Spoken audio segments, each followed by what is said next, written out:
మాజీ సీఎం జగన్ ఎప్పుడు మాట్లాడినా ప్రీ రికార్డెడ్ వీడియోలే రిలీజ్ అవుతుంటాయి. అటువంటి ఆయన ఇటీవల మీడియా ముందుకొచ్చి అమరావతి రాజధానిపై మరోసారి తన వ్యతిరేకత చాటుకున్నారు. అమరావతి రాజధాని పునర్నిర్మాణ పనులను ప్రధాని మోదీ ప్రారంభించడం, 3 ఏళ్లలో అమరావతి రాజధాని పూర్తి చేస్తామని ముఖ్యమంత్రి చంద్రబాబు ప్రకటించిన తర్వాత కూడా వైసీపీ నేతలు తీరు చూస్తే వారి విధానం మారలేదని స్పష్టమవుతోంది. అప్పులు తెచ్చి అమరావతి కోసం పెడితే మిగిలిన ప్రాంతాల సంగతేంటని వైసీపీ నేతలు ప్రశ్నిస్తున్నారు. అమరావతి నిర్మాణ వ్యయం పెంచేసి టీడీపీ అక్రమాలకు పాల్పడుతుందని ఘాటైన ఆరోపణలు చేశారు జగన్. ఇక ఆ మీడియా సమావేశంలో జగన్ మరోసారి విజయసాయిరెడ్డిపై తీవ్ర విమర్శలు, ఆరోపణలు గుప్పించారు. విజయసాయిరెడ్డి ముఖ్యమంత్రి చంద్రబాబుకు సరెండర్ అయ్యారని, రాజ్యసభ సభ్యునిగా 3.5 సంవత్సరాలు పదవీకాలం ఉన్నా చంద్రబాబు కూటమికి మేలు చేసేందుకు ఆయన రాజ్యసభ సభ్యత్వానికి రాజీనామా చేశారని ఆరోపించారు.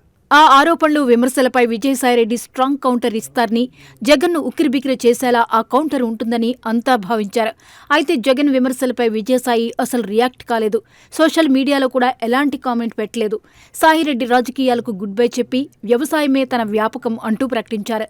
ఆయన రాజకీయ విరమణ ప్రకటించిన జగన్ హయాంలో జరిగిన అక్రమాలు, కుంభకోణాలకు సంబంధించిన కేసులు ఆయన్ను విడిచిపెట్టడం లేదు. వాటి విచారణ నిమిత్తం దర్యాప్తు సంస్థల ముందు హాజరైన సందర్భాల్లో విజయసాయిరెడ్డి కొన్ని సంచలన వ్యాఖ్యలు చేశారు. కాకినాడ పోర్టు భూముల కేసులో కర్త కర్మాక్రియ మొత్తం వైవి సుబ్బారెడ్డి కుమారుడే అని, అలాగే మద్యం కుంభకోణంలో రాజ్ కేశిరెడ్డి సర్వం అని విజయసాయిరెడ్డి ఆయా కేసుల దర్యాప్తులో భాగంగా దర్యాప్తు సంస్థల ముందు హాజరైన సందర్భంగా మీడియాతో మాట్లాడుతూ సంచలన వ్యాఖ్యలు చేశారు. ఆ తర్వాత జగన్ ఆయన్ని విశ్వసనీయత లేని వ్యక్తిగా పేర్కొంటూ విమర్శలు గుప్పించారు. వాటికి విజయసాయి కూడా అప్పట్లో కౌంటర్ ఇచ్చారు. ఆ తర్వాత తాజాగా జగన్ మీడియా సమావేశంలో విజయసాయిరెడ్డిపై తీవ్ర విమర్శలు, ఆరోపణలు గుప్పించారు.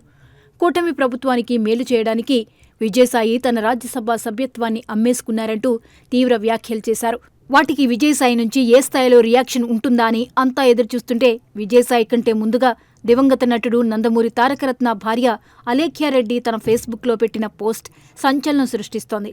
అలేఖ్యకు విజయసాయి వరుసకు బాబాయ్ అవుతారు. నారా లోకేష్ యువగళం పాదయాత్ర సమయంలో నందమూరి తారకరత్న తీవ్ర అస్వస్థతకు గురై బెంగళూరులో చికిత్స పొందుతూ ప్రాణాలు కోల్పోయిన సమయంలో నందమూరి, నారా కుటుంబాలు, విజయసాయిరెడ్డి కుటుంబం అలేఖ్యకు అండగా నిలిచాయి. విజయసాయిని జగన్ దూరం పెట్టడానికి అది కూడా ఒక కారణమన్న అభిప్రాయం ఉంది. ఇప్పుడు జగన్ ఆయనపై ఆరోపణలు గుప్పించిన గంటల వ్యవధిలోనే అలేఖ్య తన ఫేస్బుక్లో పెట్టిన పోస్ట్ సంచలనంగా మారింది. ఆ పోస్ట్లో ఆమె పరోక్షంగా టార్గెట్ చేశారు. నమ్మకం, విధేయత, నీతి మీరు చెప్పినవి మాత్రమే కాదు, అవి ఇప్పటికీ కొనసాగుతున్నాయి. చాలామంది ఊహాగానాలు ప్రచారం చేస్తున్నా మీరు కూడా వాటి గురించి మాట్లాడటం చూస్తుంటే ఏమవుతుందో అని నేను తరచుగా ఆలోచిస్తుంటానని అలేఖ్య పోస్ట్ చేశారు. జగన్ పదే పదే విజయసాయిరెడ్డిని టార్గెట్ చేస్తున్న తరుణంలో అలేఖ్య విజయసాయికి మద్దతుగా పెట్టిన పోస్ట్ ఇప్పుడు తెగ వైరల్ అవుతోంది.